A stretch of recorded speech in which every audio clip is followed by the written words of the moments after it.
Club ഫുട്ബോളിലെ El Clasico Real മാഡ്രിഡും ബാഴ്സലോണയും തമ്മിലാണെങ്കിൽ അന്താരാഷ്ട്ര ഫുട്ബോളിലെ എൽ ക്ലാസിക്കോ എന്ന് നമുക്ക് വിശേഷിപ്പിക്കാൻ പറ്റുക അർജന്റീനയും ബ്രസീലും തമ്മിലുള്ള പോരാട്ടമായിരിക്കും. അത്രയ്ക്കും വീറും വാശിയും ആവേശവും ചൂരും ഒക്കെ നിറഞ്ഞു നിൽക്കുന്ന അംഗങ്ങളാണ് നമുക്ക് മൈതാനത്ത് കാണാൻ സാധിക്കുന്നത്. അത് ചരിത്രത്തിൽ തന്നെ അങ്ങനെയാണ്. എല്ലാ മത്സരങ്ങളിലും എന്തെങ്കിലും ഈവൻഫുൾ ആയുള്ള സംഭവങ്ങൾ ഉണ്ടാകും എന്നുള്ള കാര്യത്തിൽ സംശയമില്ല. എന്തായാലും ആരാധകർ മറ്റൊരു ബ്രസീൽ അർജന്റീന പോരാട്ടത്തിനായി കാത്തിരിക്കുകയാണ്. വരുന്ന ബുധനാഴ്ച ഇന്ത്യൻ സമയം പുലർച്ചെ 5:30 ബ്യൂണസ് അയേഴ്സിലാണ് അർജന്റീനയും ബ്രസീലും കൊമ്പ് കോർക്കുന്നത്. ലോകകപ്പ് യോഗ്യതാ മത്സരത്തിന്റെ ഭാഗമായാണ് സൂപ്പർ പോരാട്ടം. നിലവിൽ പോയിന്റ് ടേബിളിൽ ദക്ഷിണ അമേരിക്കൻ ലോകകപ്പ് യോഗ്യതാ മത്സരത്തിലെ പോയിന്റ് ടേബിളിൽ അർജന്റീനയാണ് ഒന്നാമത്. അർജന്റീനയ്ക്ക് നിലവിൽ 28 പോയിന്റ് ഉണ്ട് 13 മത്സരങ്ങളിൽ നിന്ന്. ബ്രസീലിന് 13 മത്സരങ്ങളിൽ നിന്ന് 21 പോയിന്റാണ്. മൂന്നാം സ്ഥാനത്താണ് പോയിന്റ് ടേബിളിൽ ബ്രസീൽ.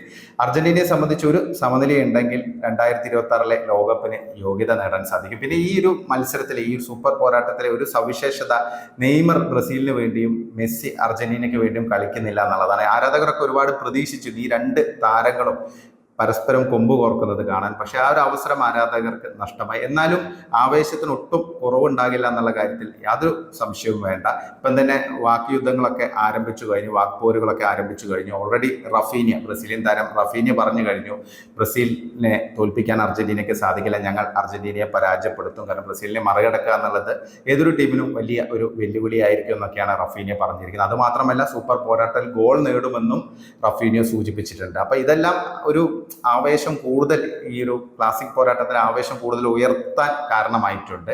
അപ്പൊ ഈ ഒരു മത്സരത്തിലേക്ക് വരികയാണെങ്കിൽ ഇപ്പൊ കഴിഞ്ഞ മത്സരത്തിൽ അർജന്റീന 1-0 ഉറുഗ്വേ അവരുടെ തട്ടകത്തിൽ പോയി തോൽപ്പിച്ചിരുന്നു. ബ്രസീലാണെങ്കിൽ 2-1 കൊളംബിയയെ സ്വന്തം മൈതാനത്ത് പരാജയപ്പെടുത്തിയിരുന്നു. അപ്പൊ രണ്ട് ടീമുകളും ആത്മവിശ്വാസത്തിലാണ്. വിജയത്തോടെ കൂടിയാണ് ഈ ഒരു പ്രധാന പോരാട്ടത്തിലേക്ക് രണ്ട് ടീമുകളും എത്തുന്നത്. പിന്നെ ബ്രസീലിനെ സംബന്ധിച്ച് ബ്രസീലിന് ഒരു തിരിച്ചടി എന്ന് പറയുന്നത് 4 താരങ്ങളുടെ അഭാവം തന്നെയാണ്. കാരണം ഗർസിന് പരിക്കേറ്റിരുന്നു കഴിഞ്ഞ മത്സരത്തിൽ, ആലിസിനും പരിക്കേറ്റിരുന്നു. അതുകൂടാതെ 2 സസ്പെൻഷൻ, ബ്രൂണോ ഗിമറൈസും പിന്നെ ഗബ്രിയേൽ മെഗലസും. അപ്പം ഗബ്രിയേൽ മെഗലസിന് പകരം സെൻട്രൽ ബാക്ക് ആയിട്ട് മാർക്കിന്യോസിനൊപ്പം ഓർട്ടിസ് കളിക്കാനാണ് സാധ്യത സ്റ്റാർട്ടിംഗ് 11-ൽ.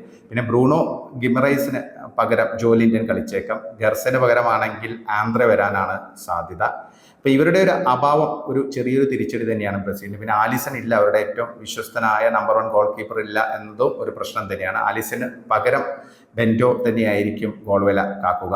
പിന്നെ ചെറിയൊരു ചാൻസ് കാണുന്നത് റൈറ്റ് ബാക്ക് പൊസിഷനിൽ വാൻഡേഴ്സിന് പകരം ചിലപ്പോൾ വെസ്ലിയെ ഇറക്കിയേക്കാം. കാരണം വെസ്ലി നല്ല പെർഫോമൻസ് ആണ് കഴിഞ്ഞ മത്സരത്തിൽ കൊളംബിയക്കെതിരെ കാഴ്ചവെച്ചത്. പിന്നെ ബ്രസീലിന്റെ ഏറ്റവും വലിയൊരു ആത്മവിശ്വാസം ഇപ്പോൾ നൽകുന്ന ഒരു ഘടകം എന്ന് പറയുന്നത് വിനീഷ്യസിന്റെ ഫോമാണ്. കാരണം വിനീഷ്യസ് എപ്പോഴും റിസീവിംഗ് എൻഡിലാണ്. കാരണം കാര്യമായിട്ടുള്ള പെർഫോമൻസ് രാജ്യത്തിന് വേണ്ടി വിനിക്ക് കാഴ്ചവെക്കാൻ സാധിക്കുന്നില്ല എന്നുള്ള വിമർശനം ശക്തമാണ്. എന്തായാലും അതിനെ ഒരു പരിധിവരെ മറികടക്കാൻ കഴിഞ്ഞ മത്സരത്തിൽ വിനിക്ക് സാധിച്ചു. വിജയ ഗോൾ വിനിയുടെ ഭാഗത്ത് നിന്നായിരുന്നു. അതുകൂടാതെ ആദ്യ ഗോളിന് വഴിവെച്ച ആ ഒരു നീക്കം, ആ പെനൽറ്റി നേടി കൊടുത്തത് വിനിയുടെ ഒരു മൂവ്മെന്റ് ആയിരുന്നു. അപ്പം അങ്ങനെ നോക്കുമ്പോൾ വിനി നല്ല ഒരു സ്ട്രോങ് ആയുള്ള ഒരു പൊസിഷനിൽ എത്തിയിട്ടുണ്ട്. അത് ബ്രസീലിന് ഒരു ആത്മവിശ്വാസം നൽകുന്ന കാര്യമാണ്. അതിനൊപ്പം തന്നെ റഫീനിയയുടെ ഒരു മാരക ഫോം. റഫീനിയ കഴിഞ്ഞ മത്സരത്തിൽ ബ്രസീലിന് വേണ്ടി പെനാൽറ്റിയിലൂടെ ആദ്യത്തെ ഗോൾ നേടി. അത് മാത്രമല്ല വിനിയുമായിട്ട് നല്ല രീതിയിൽ ലിങ്ക് ചെയ്ത് കളിക്കാൻ റഫീനിയക്ക് സാധിക്കുന്നതായി നമുക്ക് മനസ്സിലാക്കാൻ സാധിച്ചു. അപ്പം ഈ രണ്ട് താരങ്ങളുടെയും ഒരു പെർഫോമൻസ്, അവരുടെ ഒരു ഫോം, അത് ബ്രസീലിന് അർജന്റീനക്കെതിരെയുള്ള ഒരു സൂപ്പർ പോരാട്ടത്തിൽ വലിയ തുണയാകുമെന്നാണ് പ്രതീക്ഷിക്കുന്നത്. അപ്പോൾ അവരുടെ ഒരു ഫോമിനെ ഒരു പരിധി വരെ ആശ്രയിച്ചിരിക്കും ബ്രസീലിന്റെ പെർഫോമൻസ് എന്ന് തോന്നുന്നു. തിരിച്ച് അർജന്റീനയിലേക്ക് വരികയാണെങ്കിൽ അർജന്റീനയ്ക്ക് മെസ്സി ഇല്ല എന്നുള്ളത് തന്നെയായിരുന്നു ഏറ്റവും വലിയ ഒരു പ്രധാനപ്പെട്ട കാര്യം. കാരണം അവരുടെ നായകനില്ലാതെ കളിക്കുന്നു. അതുകൂടാതെ തന്നെ ലൗട്ടാരോ മാർട്ടിനസ് ഇല്ല, ലിസാൻഡ്രോ മാർട്ടിനസ് ഇല്ല, റോഡ്രിഗോ ഡി പോളും കഴിഞ്ഞ മത്സരത്തിൽ ഉറുഗ്വേക്കെതിരെ കളിച്ചിരുന്നില്ല. അപ്പൊ അവരുടെയൊക്കെ അഭാവത്തിലാണ് അർജന്റീന ഈ ഒരു വിജയം നേടിയിരിക്കുന്നത്. പ്രത്യേകിച്ച് സെക്കൻഡ് ഹാഫിൽ അർജന്റീനയുടെ ഭാഗത്ത് നിന്ന് നല്ല പെർഫോമൻസ് ആയിരുന്നു, നല്ല മുന്നേറ്റങ്ങളും ഒരു കൺസേർട്ടഡ് എഫേർട്ടിലൂടെ എല്ലാവരും കളിക്കുന്നതായിട്ട് നമുക്ക് കാണാൻ സാധിച്ചു. പക്ഷേ ഫസ്റ്റ് ഹാഫിൽ അർജന്റീനയുടെ കളി മോശമായിരുന്നു, ഉഴപ്പിയാണ് കളിച്ചിരുന്നത്. പക്ഷെ ആ ഒരു പ്രശ്നം മുഴുവൻ സെക്കൻഡ് ഹാഫിൽ അർജന്റീന മറികടന്നു എന്നുള്ളതാണ്. ഒരു നിർണായക വിജയം നേടാൻ സാധിച്ചു എന്നുള്ളതാണ്, അതും ഒരു എവേ പോരാട്ടത്തിൽ. അപ്പൊ അർജന്റീനയെ സംബന്ധിച്ച് പറയുകയാണെങ്കിൽ അർജന്റീന ഈ ഒരു മത്സരത്തിലേക്ക് വരികയാണെങ്കിൽ റോഡ്രിഗോ ഡി പോൾ തിരിച്ചെത്താനാണ് സാധ്യത. കാരണം അദ്ദേഹത്തിന് ചെറിയ പരിക്ക് പൂർണ്ണമായും മാറാത്തത് കൊണ്ട് അദ്ദേഹത്തെ റിസ്ക് എടുത്തിരുന്നില്ല, കളിപ്പിച്ചിരുന്നില്ല. എന്തായാലും അദ്ദേഹം ഈ ഒരു മത്സരത്തിൽ സ്റ്റാർട്ടിങ്ങിൽ തന്നെ ഇടം പിടിക്കുമെന്നാണ് പ്രതീക്ഷിക്കുന്നത്. അങ്ങനെയാണെങ്കിൽ മധ്യനിരയിൽ പരേഡസ് പുറത്തു പോകും, അതിന് പകരം ഡി പോൾ കളിക്കും. പിന്നെ ഓൾറെഡി നിക്കോ ഗോൺസാലസ് പുറത്തായിട്ടുണ്ട്, റെഡ് കാർഡ് കണ്ട് പുറത്തായിട്ടുണ്ട്. പക്ഷെ അദ്ദേഹം സ്റ്റാർട്ടിംഗ് ലെവലിൽ കളിച്ച പ്ലെയർ അല്ല. അപ്പം അതുകൊണ്ട് മറ്റാരെങ്കിലും ആ ഒരു ഇതിൽ സബ്ബായിട്ട് പരീക്ഷിക്കാനാണ് സാധ്യത. പിന്നെ കഴിഞ്ഞ മത്സരത്തിൽ സ്റ്റാൻഡ് ഔട്ട് പെർഫോമർ എന്ന് പറയുന്നത് തിയാഗോ അൽമാദയായിരുന്നു. അൽമാദയുടെ ഒരു ടാലന്റ് വിളിച്ചോതുന്ന ആ ഒരു ഗോളൊക്കെ തന്നെയായിരുന്നു സംഭവിച്ചിരുന്നത്. അപ്പം അൽമാദയ്ക്കൊപ്പം അൽവാരസും നല്ല രീതിയിൽ കളിക്കുന്നു. ഇവർ തമ്മിൽ നല്ല ധാരണയോടെ കളിക്കുന്നു എന്നുള്ളത് അർജന്റീനയ്ക്ക് ഒരു പോസിറ്റീവായുള്ള ഒരു ഘടകം തന്നെയാണ്. പിന്നെ സിമിയോണിയെ സംബന്ധിച്ച് ജൂലിയാനോ സിമിയോണിയെ സംബന്ധിച്ച് പറയുകയാണെങ്കിൽ വളരെ ഹാർഡ് വർക്കിംഗ് ആയുള്ള ഒരു പ്ലെയർ ആണ്. അപ്പോൾ അദ്ദേഹത്തിന്റെ ഭാഗത്ത് നിന്ന് ആ ഒരു ഹാർഡ് വർക്കിംഗ് നേച്ചർ ഇനിയും തുടരുമെന്നാണ് പ്രതീക്ഷിക്കുന്നത്. പിന്നെ മെക്കലിസ്റ്ററിന്റെ പെർഫോമൻസ് സെക്കൻഡ് ഹാഫിൽ വളരെ മികച്ചതായിരുന്നു. കാരണം മെക്കലിസ്റ്റർ ശരിക്കും വാൽവർദിയെ പൂട്ടുന്നതിൽ ഒരു വലിയ റോൾ വെച്ചു. വാൽവർദിയുടെ നീക്കങ്ങളൊക്കെ തുടക്കത്തിൽ തന്നെ തടയിടാൻ മെക്കലിസ്റ്ററിന് സാധിച്ചു. പക്ഷെ അർജന്റീനയുടെ തുറുപ്പുചീട്ട് എന്ന് പറയുന്നത് അവരുടെ ഡിഫൻസ് തന്നെയാണ്. ഗോൾ കീപ്പർ എമിലിയാനോ മാർട്ടിനസ്, പിന്നെ അതുകൂടാതെ വളരെ എക്സ്പീരിയൻസ്ഡ് ആയുള്ള സെൻട്രൽ ബാക്ക് ഒട്ടമെൻഡി, അതിനൊപ്പം ഒട്ടമെൻഡിയും റൊമേറോയും കഴിഞ്ഞ മത്സരത്തിൽ ശരിക്കും ഉറുഗ്വേയെ കംപ്ലീറ്റ് പൂട്ടി എന്ന് പറയേണ്ടി വരും. കാരണം ഉറുഗ്വേയുടെ മുന്നേറ്റ നിരയുടെ നീക്കങ്ങൾ മുളയിലെ തന്നെ നുള്ളാൻ ഈ രണ്ട് താരങ്ങൾക്കും സാധിച്ചു. അപ്പൊ ഇവരുടെ ഒരു സാന്നിധ്യം, ഈ മൂന്ന് പേരും, അതായത് ഗോൾ കീപ്പറും രണ്ട് സെൻട്രൽ ബാക്കുകളും, ഇത് അർജന്റീനയെ സംബന്ധിച്ച് വലിയ ഒരു പോസിറ്റീവായുള്ള കാര്യം തന്നെയാണ്. ബ്രസീലിന്റെ മുന്നേറ്റ നിരക്ക്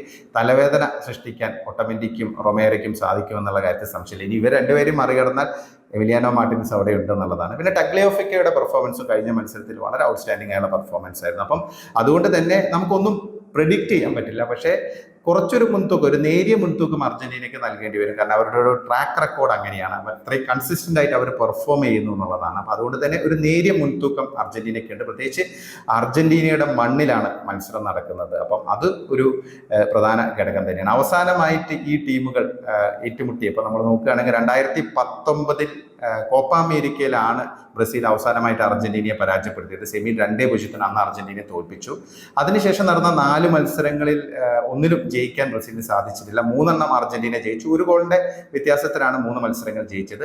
ഒരു മത്സരം സമനിലയായി, ഗോൾ രഹിത സമനിലയായി. അപ്പൊ ഏറ്റവും ഒടുവിൽ ഈ ഒരു ലോകകപ്പ് യോഗ്യതാ പോരാട്ടത്തിന്റെ ഭാഗമായുള്ള റിവേഴ്സ് ഫിക്ചറിൽ ബ്രസീലിനെ മാരക്കാന സ്റ്റേഡിയത്തിൽ പോയി അർജന്റീന തോൽപ്പിച്ചു. 1-0 അർജന്റീനയുടെ വിജയം. അപ്പൊ അതെല്ലാം ആത്മവിശ്വാസം നൽകുന്ന ഒരു ഘടകമാണ് അർജന്റീനയ്ക്ക്. അപ്പൊ ബ്രസീലിനെ സംബന്ധിച്ച് ബ്രസീൽ ഇപ്പം ഒരു തിരിച്ചൊന്ന് ട്രാക്കിലേക്ക് വരുന്നു എന്നുള്ളൊരു സൂചനകൾ നൽകുന്നുണ്ട്. അപ്പൊ അതുകൊണ്ട് പോരാട്ടം കനക്കുമെന്നുള്ള കാര്യത്തിൽ യാതൊരു സംശയമില്ല. നിങ്ങൾക്ക് എന്താണ് തോന്നുന്നത്? ബ്രസീലും അർജന്റീനയും തമ്മിലുള്ള മത്സരത്തിൽ ആർക്കായിരിക്കും മുൻതൂക്കം?